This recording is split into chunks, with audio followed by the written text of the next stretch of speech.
जय हिंद, नमस्कार साथियों। आप सभी का स्वागत है शिक्षा विभाग की एक और महत्वपूर्ण जानकारी में। साथियों, टीईटी कौन देगा और कौन नहीं, 2011 से पूर्व के शिक्षकों के लिए क्या कुछ खबर है और जितने भी हमारे शिक्षक साथी हैं क्या कुछ अपडेट आया है सभी साथियों के लिए, बिहार के शिक्षकों के लिए। तो आइए जानते हैं इस वीडियो में। साथियों, आपके मन में जो भी सवाल है वो सवालों के जवाब आज की वीडियो में इससे संबंधित मिल जाएंगे। चलिए वीडियो को शुरू करते हैं। उससे पहले चैनल पर नए हैं जरूर सब्सक्राइब करिएगा। आज का विषय बहुत ही गंभीर हो सकता है साथियों, क्योंकि पिछले कुछ दिनों से लोकसभा में पूछे गए पैराफाथियों प्रश्नों की संख्या 1606 के जवाब में शिक्षकों के बीच एक बहुत बड़ा भ्रम फैल गया है। लगातार मैसेज आ रहे हैं, लोग पूछ रहे हैं कि क्या बिहार के नियोजित शिक्षकों को फिर से टीईटी देना होगा। साथियों, क्या दक्षता परीक्षा अमान्य हो जाएगी, क्या प्रमोशन रुक जाएगा, क्या सेवा पर संकट पड़ेगा। साथियों, आज मैं पूरे दस्तावेज और न्यायालय के आदेश, नियमावली और प्रशासनिक पत्रों के आधार पर एक एक बिंदु स्पष्ट करने जा रहा हूं। मैं भावनात्मक बात नहीं करूंगा, सिर्फ तथ्य और प्रमाण की बात करूंगा। आपसे अनुरोध है इस वीडियो को अंत तक ध्यान से सुनिएगा और ध्यान से देखिएगा। चलिए आते हैं महत्वपूर्ण और सबसे मुख्य बिंदु पर। साथियों, सबसे पहले हमें सुप्रीम कोर्ट की केस नंबर आप यहाँ पे देख सकते हैं, समझना होगा, जो समान काम और समान वेतन से जुड़ा मामला था। साथियों, इस मामले में बिहार सरकार ने सर्वोच्च न्यायालय में शपथ पत्र देकर यह कहा था कि बिहार के सभी नियोजित शिक्षक आरटीईटी एक्ट 2009 और एनसीटीईटी के मानकों के अनुरूप हैं, सभी प्रशिक्षित हैं और सभी दक्षता परीक्षा पास हैं। साथियों, अब यहाँ सबसे महत्वपूर्ण यह बात है कि आरटीईटी एक्ट 2009 के तहत शिक्षक बनने के लिए दो शर्तें अनिवार्य हैं, एक मान्य प्रशिक्षण और दूसरी शिक्षक पात्रता परीक्षा यानी टीईटी। जब सरकार ने सुप्रीम कोर्ट में यह कहा कि नियोजित शिक्षक आरटीईटी एक्ट के अनुरूप है, तो इसका सीधा अर्थ यह है कि उनकी पात्रता और योग्यता दोनों वैध मानी गई। यदि पात्रता पूरी नहीं होती तो सरकार ऐसा शपथ पत्र न्यायालय में नहीं दे सकती। यानी कि ये बात पहले ही यहाँ पे साबित कर दी गई थी। प्यारे साथियों, बिहार के सभी नियोजित शिक्षक आरटीईटी एक्ट 2009 के और एनसीटीईटी मानकों के अनुरूप हैं, सभी प्रशिक्षित हैं और सभी दक्षता परीक्षा पास हैं। ये सबसे महत्वपूर्ण बात यहाँ पे कही गई थी। अब इसी के साथ अब बात आती है कि दक्षता परीक्षा की बिहार सरकार ने एससीईआरटी के माध्यम से दक्षता परीक्षा आयोजित कराई।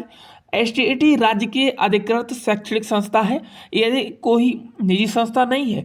साथियों, दक्षता परीक्षा का आयोजन आरटीईटी एक्ट 2009 के अनुरूप शिक्षकों की पात्रता सुनिश्चित करने के लिए किया गया। आपको आपके पात्रता प्रमाण पत्र में स्पष्ट रूप से एससीईआरटी लिखा होगा, आप देखेंगे तो। यदि दक्षता परीक्षा आरटीईटी के अनुरूप नहीं होती तो सरकार इसे सुप्रीम कोर्ट में मान्य नहीं बताती और न ही वर्षों से इसके आधार पर सेवा और प्रोन्नति चलती रहती। कहीं ना कहीं प्यारे साथियों, ये पहले से मान्य थी। आगे आपको बता दें, अब पटना उच्च न्यायालय के आदेश में मैं एक एक तथ्यों के साथ लेकर आया हूँ। मैं आपको नंबर भी दिखा दूंगा, वो जहाँ पे लिखा हुआ है एक्ट भी संख्या बता दूंगा, समझिएगा।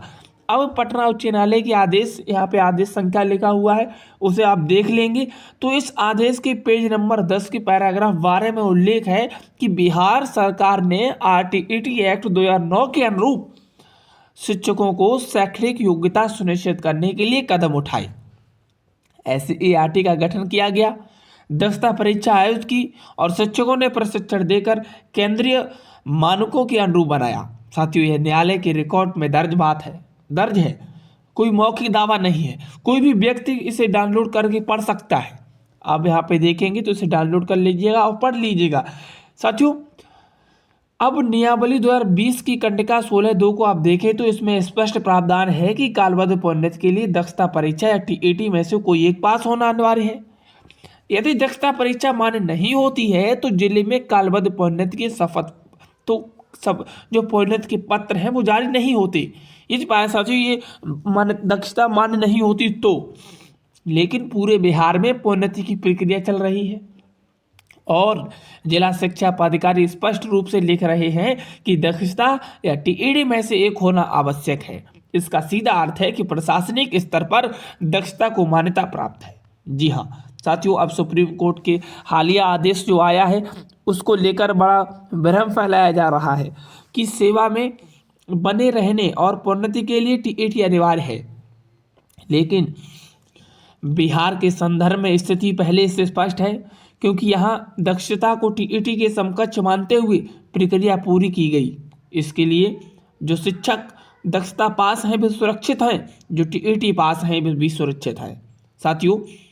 और जिनके पास दोनों में से कोई नहीं है उन्हें पात्रता परीक्षा देनी होगी। यही कानूनी स्थिति है और यही वास्तविकता है साथियों। अररिया जिला पदाधिकारी द्वारा 31/1/2026 यानी 31 जनवरी को जारी पत्र में स्पष्ट रूप से उल्लेख किया गया कि कालबद्ध प्रोन्नति के लिए न्यूनतम 12 वर्ष की सेवा और दक्षता और टीईटी में से एक अनिवार्य होना चाहिए साथियों। यदि दक्षता अमान्य होती तो ऐसे पत्र जारी नहीं होते। इसलिए अंतिम और स्पष्ट निष्कर्ष यही है कि यदि आप नियोजित शिक्षक हैं और आपने दक्षता परीक्षा पास कर ली है तो आपको पुनः टीईटी देने की आवश्यकता नहीं है। यदि आपने टीईटी पास किया है तो भी आप पूर्ण रूप से सुरक्षित है।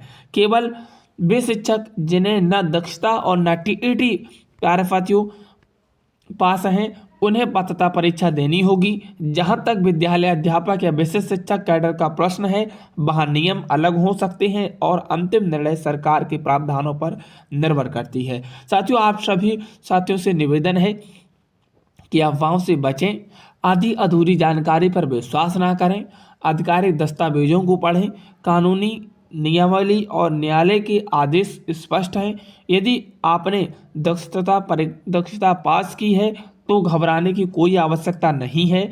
आप सुरक्षित हैं, आपका प्रमोशन सुरक्षित है और आपकी सेवा सुरक्षित है साथियों। जानकारी कैसी लगी इसके बाद आपका कोई भी डाउट नहीं रहना चाहिए। यदि अभी भी कोई डाउट है तो कमेंट बॉक्स में लिखिएगा, मैं आपका रिप्लाई वहाँ पे दे दूंगा, क्योंकि सारे कुछ मैंने इसमें रिप्लाई दे दिया है, जिससे कि आपके मन में जो डाउट था वो डाउट भी अब क्लियर हो गया होगा। मिलते हैं नेक्स्ट वीडियो में, आज के लिए इतना ही। All the best, thank you, जय हिंद।